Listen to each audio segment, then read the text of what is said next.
আসসালামু আলাইকুম এভরিওয়ান। আজকে আমরা বেগুন দিয়ে দেশি মাছের রেসিপি শেয়ার করব। তো প্রথমে আমরা বেগুনগুলো কেটে এর ভিতর হলুদ মরিচ লবণ দিয়ে ভালো করে মেখে নিব, তারপর গরম তেলে ভেজে নিব। তারপরে আমরা মাছগুলো ধুয়ে নিয়ে গরম পানিতে এর ভিতর 1 চামচ হলুদ 1 চামচ লবণ আপনারা আপনাদের পরিমাণ মতো দিয়ে দিবেন।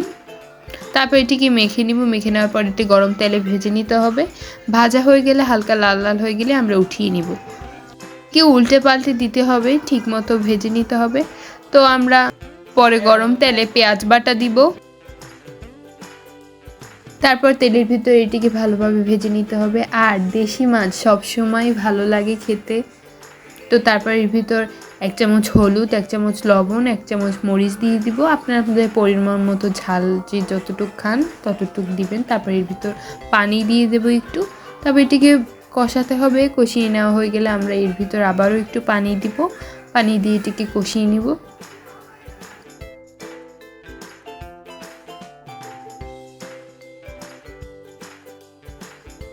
তো দেখতেই পাচ্ছেন পানি দিয়ে কষিয়ে নেওয়ার পর আমরা এর ভিতর আবারও একটু পানি দিব। এভাবে 2-3 বার কষাতে হবে আমাদের মশলাটাকে।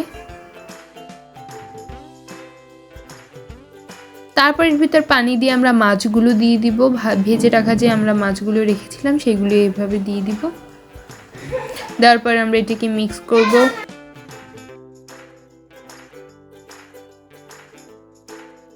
তারপরে আমাদের ভেজে রাখা বেগুনগুলো এর ভিতর দিয়ে দিব। দেখতেই পাচ্ছেন কিভাবে দিতে হবে, সুন্দর করে সাজিয়ে দিব। আমাদের দেশি মাছের রেসিপিটা আরও সুস্বাদু করতে আমরা এর ভিতর কিছু ধনিয়া পাতা দিয়ে দিব।